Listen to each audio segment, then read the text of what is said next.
믿음은 왜 중요할까요? 믿음이 왜 중요할까요? 자, 여러분에게 질문. 믿음은 있어도 되고 없어도 되는 거예요? 꼭 있어야 돼요? 왜 꼭 있어야 돼요?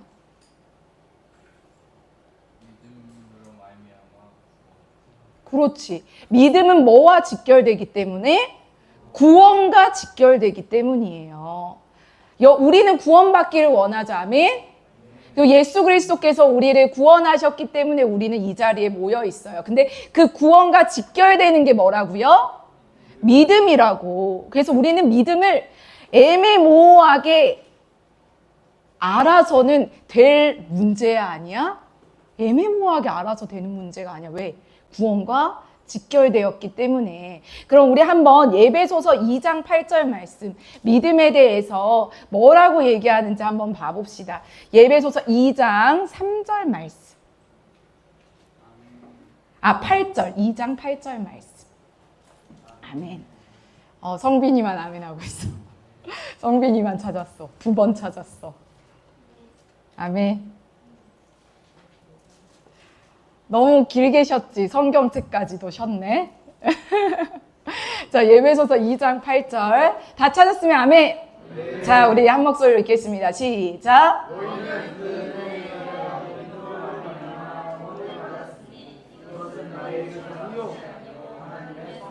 네, 예배소서에도 분명히 얘기하고 있어. 믿음으로 말미암아 뭐를 받았대?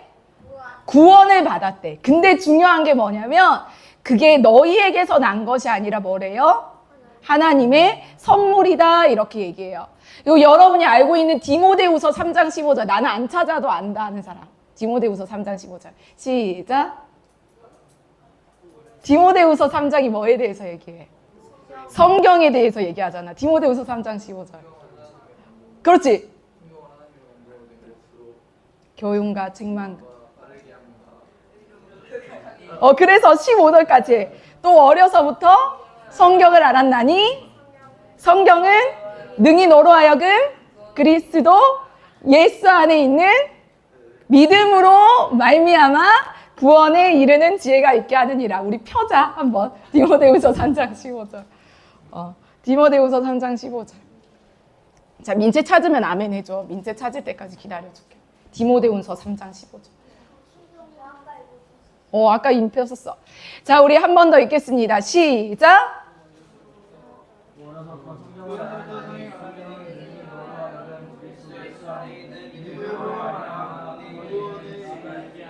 네, 여기도요.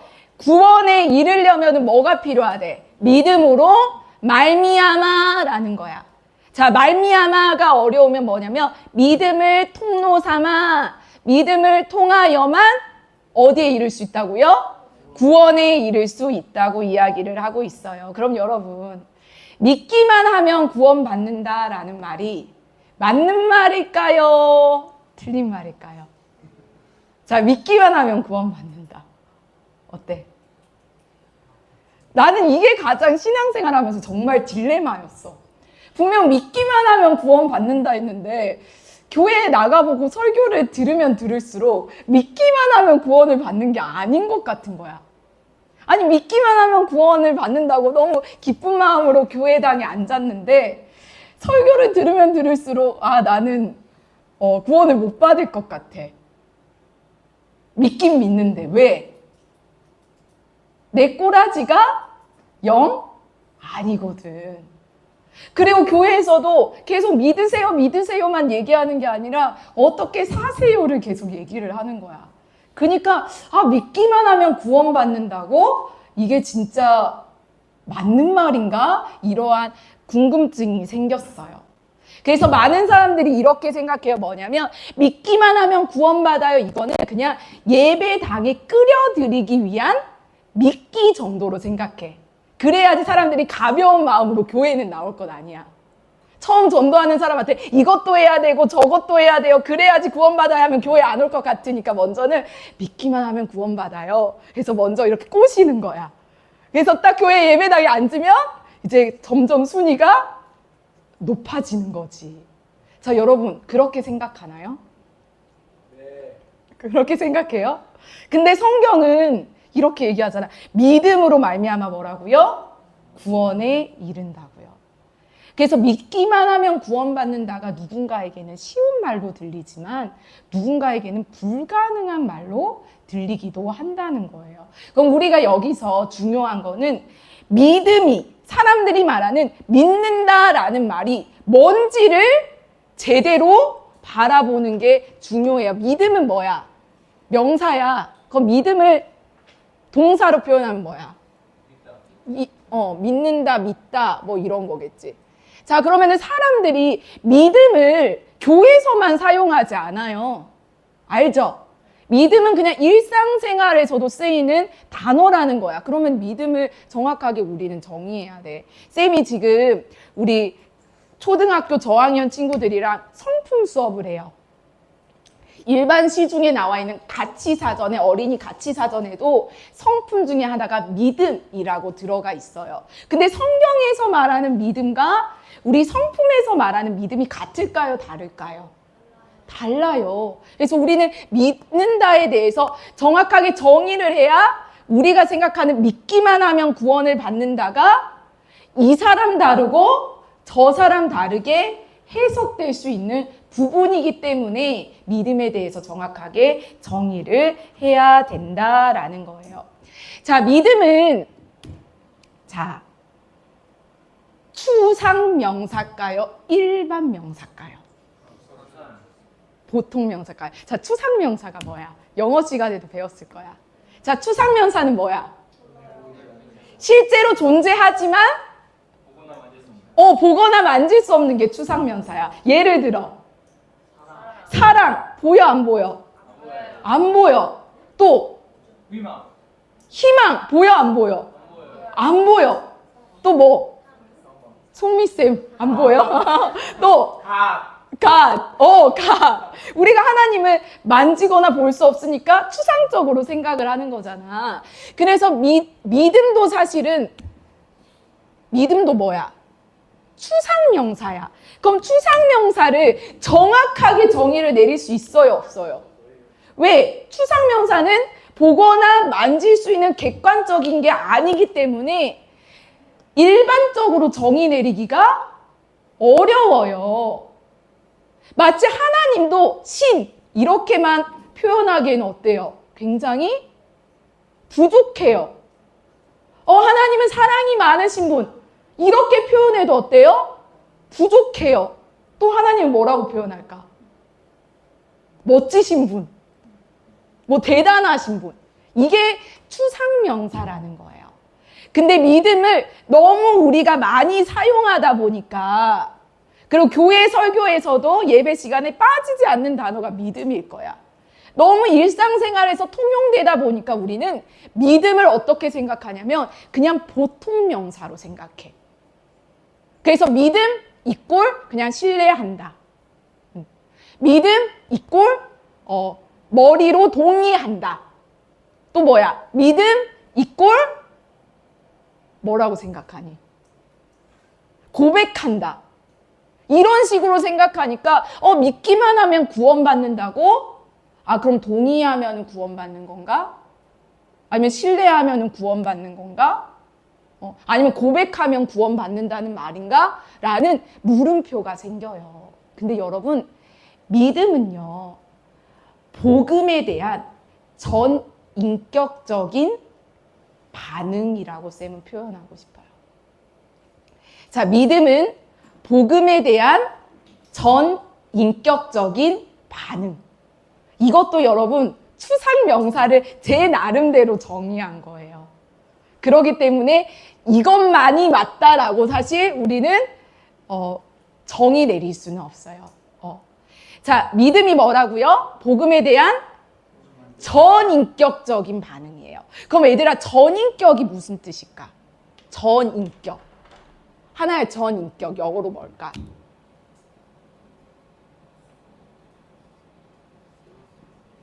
전인격 무슨 뜻이야? 영어로 하면 뭐지? 그럼 전인격이 뭐냐면 인간의 모든 방면, 모든 면을 가리키는 게 전인격이라는 단어예요. 자, 전인격을 표현할 때 우리가 쌤이 그림을 좀 잘 그리잖아, 그지? 자, 뭔 거 같아? 야, 나 잘 그린 것 같아. 사람이야. 자, 사람의 전인격적인 반응. 자, 그럼 전인격에는 크게 세 가지가 있어요. 뭐가 있을까? 영혼, 육. 그것도 맞지. 근데 우리가 사람을 인격적인, 하나님을 닮은 인격적인 존재다 할 때는 이 세 가지를 얘기해요. 뭘까요? 얼굴. 얼굴, 몸, 다리. 그럼 다리는 몸이 아닌가? 얼굴은 몸이 아닌가? 뭐야? 전인격. 전인격은 뭐냐면 지성. 지성이 뭐야? 지식. 그리고 또 뭐가 있을까? 감성. 또 뭐가 있을까? 의지를 이렇게 여기에다 써볼게. 그러니까 전인격은 뭐냐면 지, 정, 의를 가진 존재가 전인격 존재야. 그래서 우리 하나님은 인격적인 존재라는 게 뭐냐면 하나님은 감정대로만 행동하지 않으셔. 그렇다고 이성적으로만 행동하지 않으셔. 그렇다고 의지만 가진 게 아니라 이 모든 것을 가지고 계신 존재가 하나님이야. 근데 하나님이 인간에게만 이 지정의를 주셨다는 거야. 하나님을 닮은 인격적인 존재로. 이해가 됐어요? 자, 지가 뭐라고요? 지성, 머리에서 반응하는 지식, 지성, 이성. 감성, 그 정은 뭐라고? 감성, 마음이라는 거야. 마음, 감정, 마음, 감성 이런 거지. 자, 의는 뭐야? 의지. 어떤 의지를 가지고 행동 이런 거를 말하는 거지.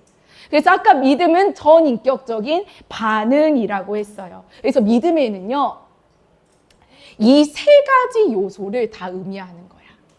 처음에는 믿음에 있어서는 이런 게 있어. 지적 동의로서의 믿음. 자, 믿음은 전인격적인 복음에 대한 반응이라고 했는데 지성으로서는 뭐라고요? 지적 동의로서의 믿음. 이 말이 뭐냐면 예수께서 십자가에 못 박혀서 죽으셨다는 사실을 머리로 이해하는 거야. 이게 지적 동의로서의 믿음이라고 하는 거지. 다른 말로 하면 복음을 아는 것. 좀 이해가 가요? 지적 동의로서의 믿음이 뭐라고요? 복음을 아는 것. 자, 우리 말씀 하나 찾아보도록 하겠습니다. 로마서 10장 17절. 우리가 다 아는 말씀이야. 오늘 나오는 말씀들은 다 여러분들이 익히 들어봤던 말씀이야. 로마서 10장 17절. 아멘. 같이 읽어보겠습니다. 시작.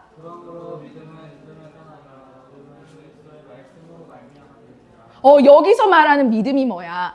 들으니까 복음에 대해서 뭐야? 알게 되는 거야. 그래서 들음에서 믿음이 나. 근데 그 들음이 뭐야? 하나님의 말씀에서 난다는 거지. 그게 지적 동의로서의 믿음이야. 근데 이것만 얘기하는 게 아니야. 왜 이것만 얘기하지 않냐면 야고보서에 이런 말씀이 나와. 너희가 하나님은 한 분이신 줄 믿느냐? 잘하는도다. 귀신들도 믿고 떠느니라 이렇게 나와. 귀신들도 지적으로는 하나님이 신이신 거 알아 몰라? 알아. 그러니까 지적 동의로서의 믿음으로는 믿음을 단정 지을 수 없다라는 거야. 이해가 가요? 그러니까 성경에서는 다 믿음이라는 단어로 표현을 하고 있지만 여기서 말하는 믿음이 지적 동의로서의 믿음이구나. 복음을 아는 것이구나. 이렇게 아는 거야. 자, 그러면은 감성으로서의 믿음은 뭘까요? 감성으로서의 믿음은 마음의 확신으로서의 믿음이야. 마음의 확신으로서의 믿음. 마음의 확신으로서의 믿음은 다른 말로 하면 복음이 참이라는 확신이야. 복음이 참이라는 확신. 그러니까 내가 복음을 알았어. 근데 그 아는 게 진짜 참이라고 나는 믿는 거야. 하나님이 신이시래. 하나님이 온 우주 만물의 창조주시래. 이해를 했어. 근데 그거를 내가 확신하는 거야. 그게 바로 뭐야? 감성, 마음의 확신으로서의 믿음이야. 다른 말로 하면 복음이 참이라는 확신이야. 그래서 그런 말씀이 히브리서 11장에 나와. 히브리서 11장 봐봐. 히브리서 11장은 다른 말로 뭐라고 해? 믿음장이라고도 하잖아. 계속해서 히브리서 11장에는 뭐라고 얘기해요? 자, 1절 펴봐요. 자, 시작. 믿음이 바라는 것들의 실상이에요. 뭐야? 추상적인 게 뭐야? 내가 믿게 되는 거야. 받지 않았지만 하나님이 약속하신 것들을 마음속에 붙잡는 거야.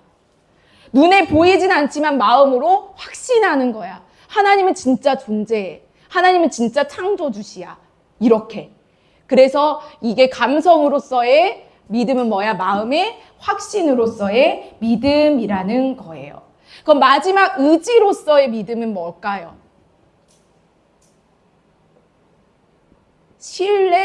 신뢰로서의 믿음이야. 자, 의지는 뭐라고요? 신뢰로서의 믿음. 얘들아, 신뢰는 어떤 말이에요? 자, 이런 뉘앙스를 봐봐. 이 두 말이 같은지. 세아, 너 잘할 거 믿어. 믿어. 너 할 수 있어. 뭐 이렇게 얘기하는 거랑, 세아, 나는 진짜 너를 신뢰해. 자, 어때요? 같은 말이에요? 같은 말이에요? 은유라, 너 잘할 거야. 나 믿어. 나 너 믿는다니까? 잘할 수 있어. 근데 내가, 은유야, 난 너 신뢰해. 뭐의 차이예요? 신뢰한다는 건 뭐예요? 말투의 차이인가요? 신뢰가 무슨 말이에요? 맡긴다는 의미예요. 맡기기 때문에 따른다는 게 신뢰예요.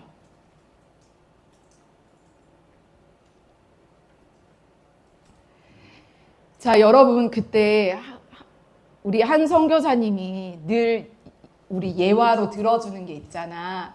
그 산에서 산 끝을 이렇게 줄로 매달고 묘기 타는 사람. 그래서 저를 믿습니까? 하니까 사람들이 뭐래요? 내가 이 줄을 건널 수 있을 것을 믿습니까? 낭떠러지에서. 그러니까 사람들이 뭐라 했대요? 네, 믿습니다. 그러니까 그럼 제 등 뒤에 타실 분? 이러니까 어때요? 아무도 손을 안 들었다고 하잖아. 이게 믿음과 신뢰의 차이야. 난 당신이 할 걸 믿어요. 근데 내가 맡길 수는 없어요. 내 생명을, 내 목숨을. 왜? 당신을 유능하다는 거, 실력 있다는 거 믿지만 제가 신뢰할 수는 없어요. 제 인생을 맡길 만큼 신뢰할 수가 없어요. 라는 뜻이에요. 그래서 사람들이 사실 믿어지지 않아요. 이 말은 어떤 말일까? 저도 믿고 싶은데 믿어지지 않아요. 라는 사실 그 말의 본뜻은 저는 맡길 수 없어요. 그래요. 하나님이 신이라는 거 알겠어요. 하나님의 존재를 알겠어요. 근데 그분을 신뢰할 수 없어요. 이 말이 사실 우리 내면에는 일반 사람들이 저는 하나님을 믿을 수가 없어요 라는 말이 그런 표현이라는 거야. 그렇지 않아요? 돈이 없어도 돼요. 알겠어요. 근데 저는 그 말을 신뢰할 수 없어요. 뭐야? 나는 그 말에 다 신뢰해서 내가 돈 없어도 살 수 있지? 저는 안 와요. 이런 의미잖아. 그러니까 우리는 믿음에 있어서는 세 가지 요소가 있다. 첫 번째 뭐가 있다? 지성이 뭐야? 지적 동의로서의 믿음. 믿음은 들음에서 나고 들음은 하나님의 말씀에서 난다. 자, 그리고 감성은 어떤 믿음? 마음의 확신. 그게 뭐야? 믿음은 바라는 것들의 실상이요 보이지 않는 것들의 증거니라는 것들. 자, 그러면 의지는 뭐야? 신뢰로서의 믿음. 신뢰는 무슨 뜻이다? 맡긴다는 거야. 복음에 예수님께 나를 맡기고 따르려는 결단이 신뢰예요.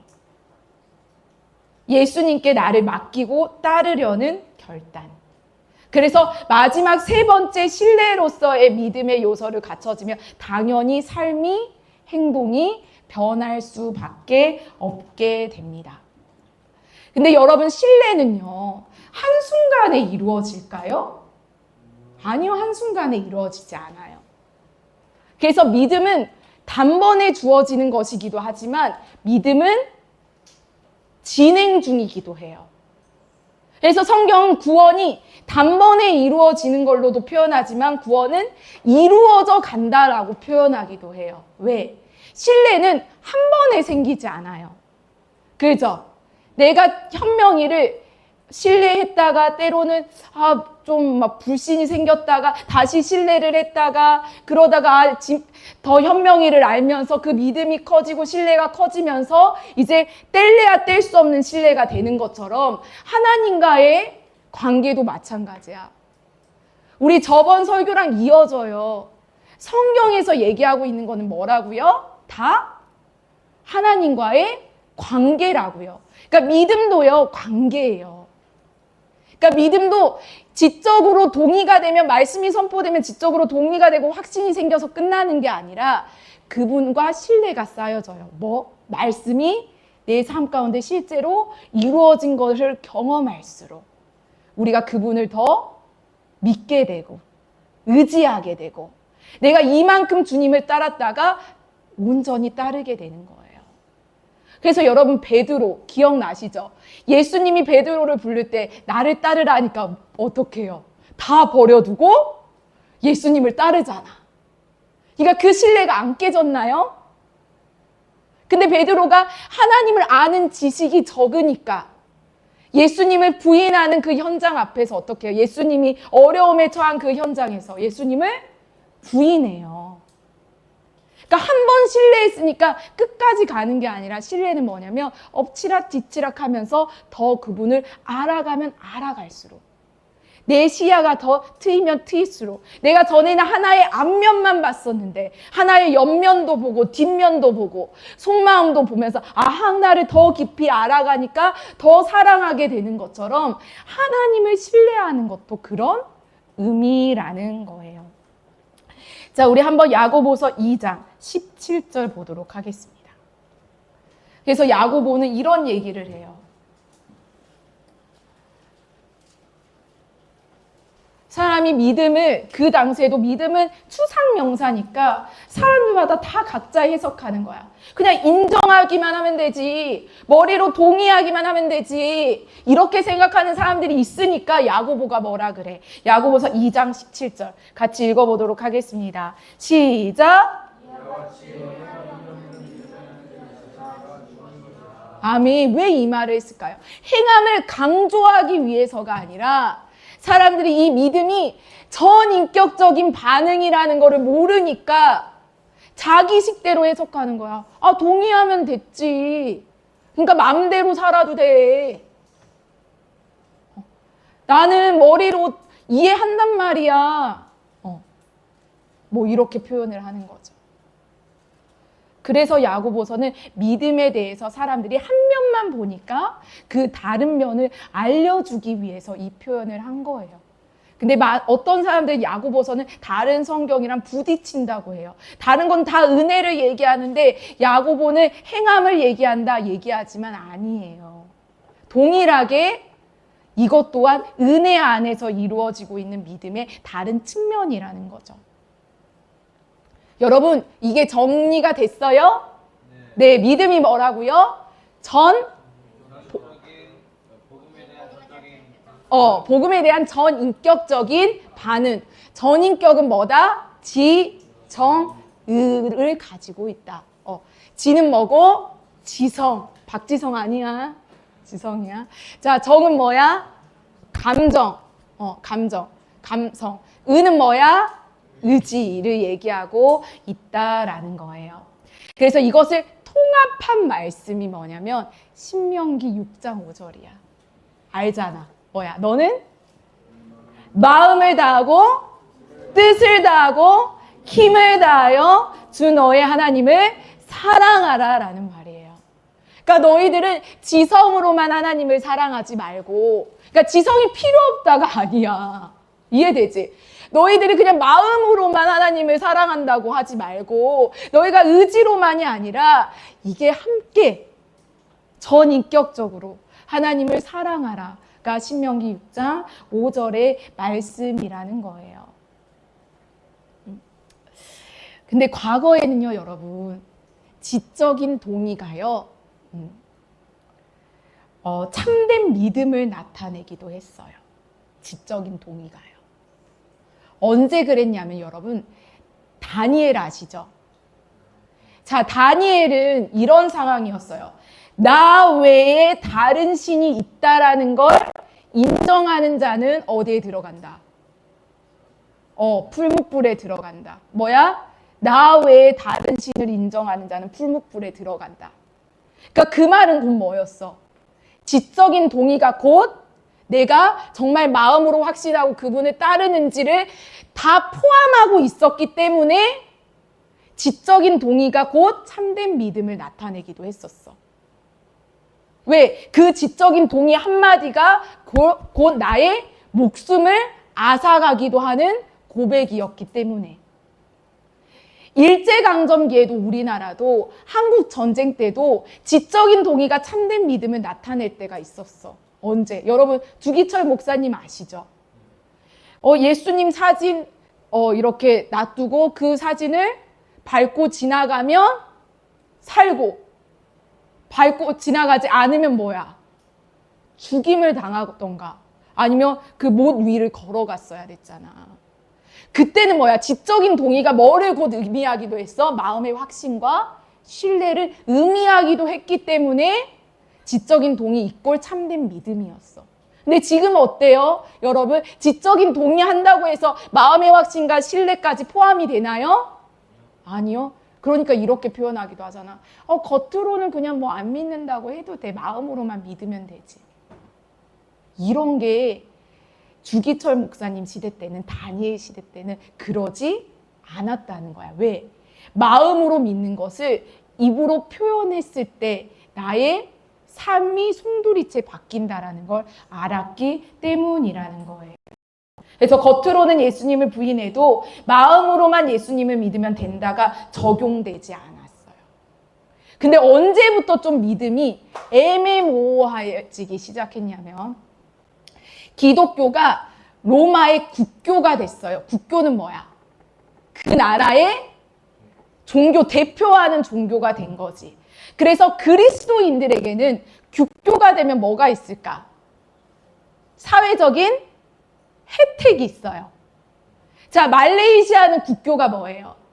이슬람이에요. 그래서 이슬람, 무슬림들한테는 사회적인 혜택이 더 있어요. 집을 구할 때 더 저렴해요. 병원비도 더 저렴해요. 그럼 사람들이 이슬람이 되려고 할까 안 할까?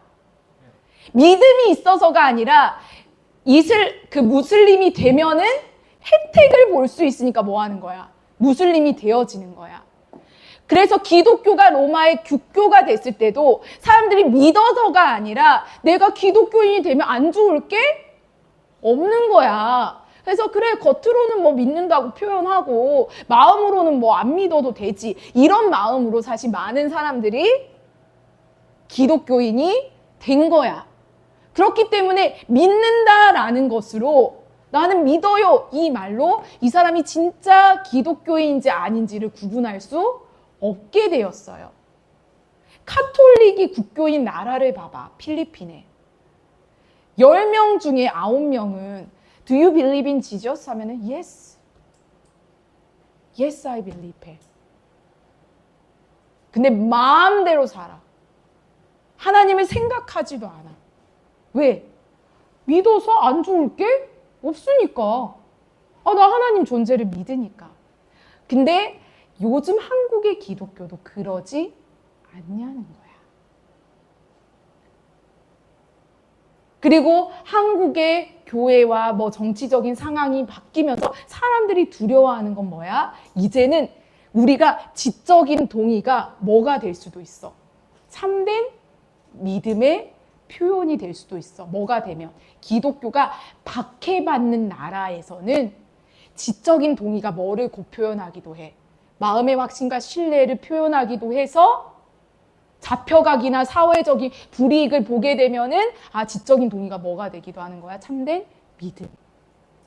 이제 우리나라에도 코로나 이후에 기독교인에 대한 부정적인 시선이 굉장히 강해졌어요. 그죠?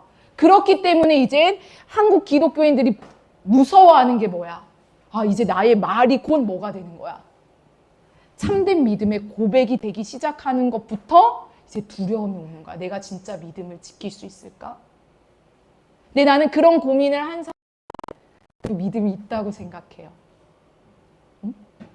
근데 그런 고민을 안 하는 사람들은 원체 사실 어쩌면 그냥 사회적으로 기독교인이면 봉사도 많이 하고 사람들이 기독교인에 대한 인식이 좋고 기독교가 나쁠 건 없으니까 그냥 교회에 다녀주는 정도라고 생각했다면 그거는 성경에서 말하는 믿음은 아니었다라는 것을 우리는 기억해야 됩니다. 믿는다는 말은요, 여러분, 예수님이 하나님의 아들이라는 사실에 동의했다라는 것을 넘어서 그분이 하신 말씀을 신뢰해서 따라가 보겠다라는 것을 의미하기도 한다는 거예요. 그래서 역설적인 게도 믿기만 해도 구원받지만 믿기만 해서는 안 된다라는 말이에요. 무슨 말인지 알겠죠? 믿기만 하면 구원받아요. 그러니까 근데 믿기만 해서는 되지 않아요. 이게 모순적인 말인 것 같지만 말도 안 되는 말인 것 같지만 이 말이 맞아요. 왜냐하면 지적인 동의는 신뢰에서부터 그리고 그 신뢰는 관계에서부터 오기 때문입니다. 자, 우리 갈라디아서 3장 26절 보도록 하겠습니다. 갈라디아서 3장 26절. 자, 민채야, 포기하지 말고 갈라디아서 3장 26절 거의 끝나갑니다.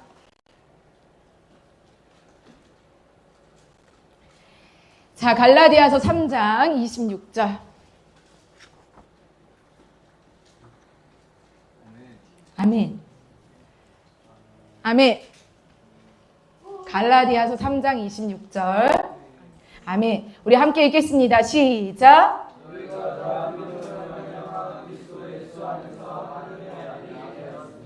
아멘. 예수 그리스도가 하나님의 아들이시고 그분이 인생의 주인 되실 때 참된 구원이 있다라는 말이 방금 여러분이 읽은 갈라디아서 3장 26절이에요.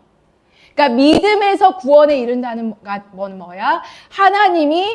예수님이 하나님의 아들이심을 믿고 그분이 나의 인생의 주인 될 때 구원이 있다라는 말이 갈라디아서 3장 26절의 말이라는 거예요.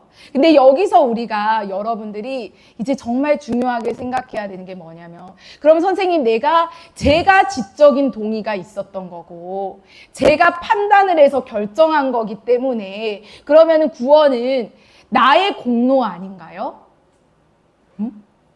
나의 의로움 아니에요? 왜냐면 내가 판단해서 내가 동의하고 내가 결정한 거잖아요. 근데 왜 그 믿음이 왜 은혜예요? 라는 질문이 들 수도 있어요. 근데 여러분 여기서 기억해야 되는 게 뭐냐면 믿음은 따라합니다. 통로다. 믿음 뭐라고요? 통로라는 거예요. 그래서 우리가 믿는 믿음은요. 누구를 믿는 믿음이야? 예수 그리스도를 믿는 믿음이야. 근데 여기서 더 나아가서는 구원에 있어서는 얘들아 반드시 필요한 게 있어요. 구원에 있어서. 구원에는 반드시 행위가 필요해요. 근데 이 행위가 뭐냐면요. 예수 그리스도의 행위가 필요하다는 거야. 예수 그리스도께서 순종함이 필요하다는 거야. 그래서 예수 그리스도의 행위를 믿는 게 성경에서 말하는 믿음이야. 좀 이게 어렵게 느껴질 수 있어. 그러니까 나의 행위와 순종을 믿는 게 믿음이 아니라 성경에서 말하는 예수 그리스도로 말미암는 믿음, 계속 그런 얘기가 나오잖아요. 그 말이 뭐예요? 예수님께서 우리를 위해서 하신 그 순종의 행위를 믿는 게 뭐예요? 믿음이에요. 그렇기 때문에 믿음은 우리를 자랑할 수 있어요, 없어요? 없어요.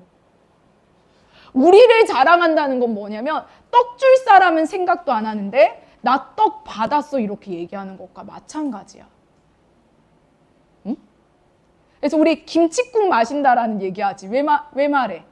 김치 줄 사람은 생각 안 하고 본인 혼자 김칫국을 마시고 있는 거야. 예수께서 이 행위와 순종을 하셨기 때문에 우리가 그분을 믿을 때 그 구원이 전가가 되는 거야. 내가 아무리 믿으려고 해도 예수 그리스도께서 우리를 위하여서 그 행위와 순종을 하지 않으셨으면 그 구원이 우리에게 전가가 될 수 있어요, 없어요? 없다라는 거야.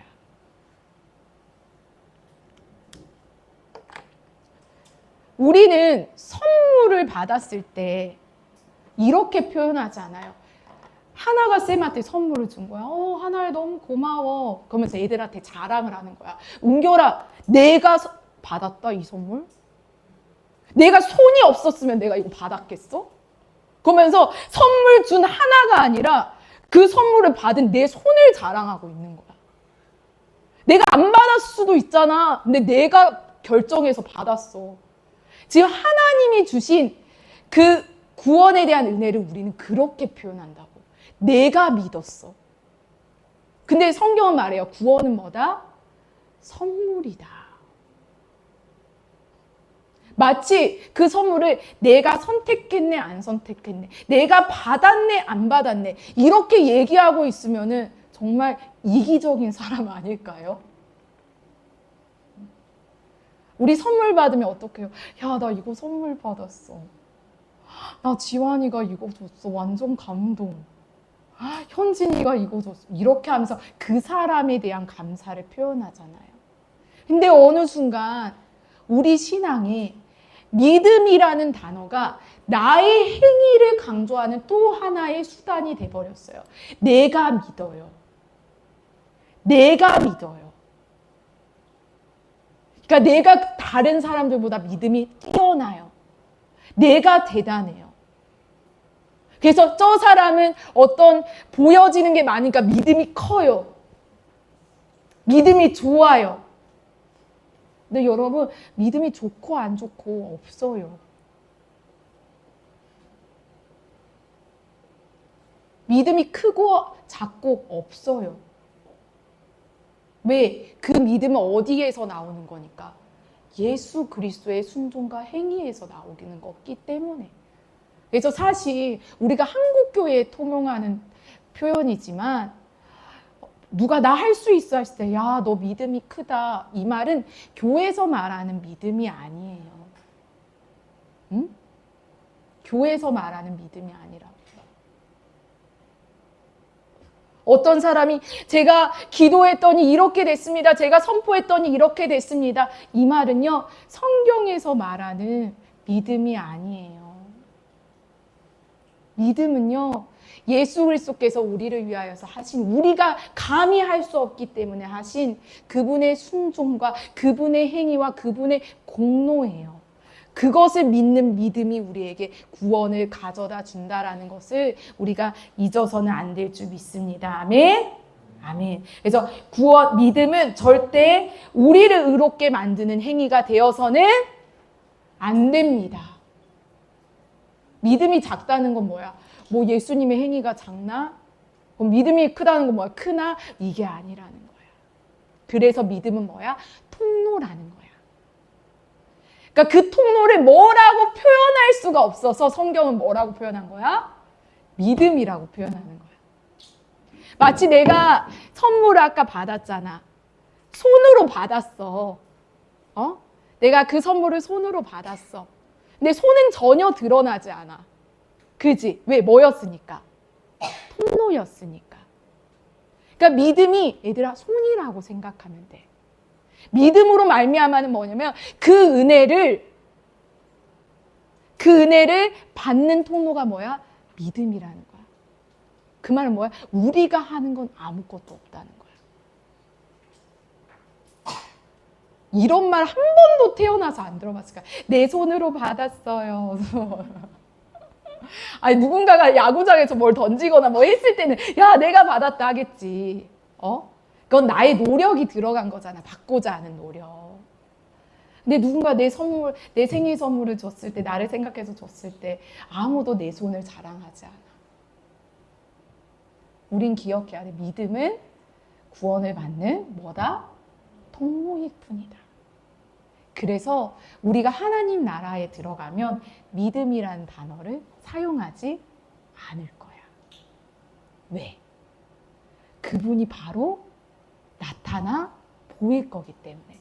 지금은 보이지 않으니까 믿음으로 말미암아 바라는 것들을 우리가 믿고 보이지 않는 것들을 믿지만 그 하나님 나라에 들어가서는 믿음이 필요하지 않아.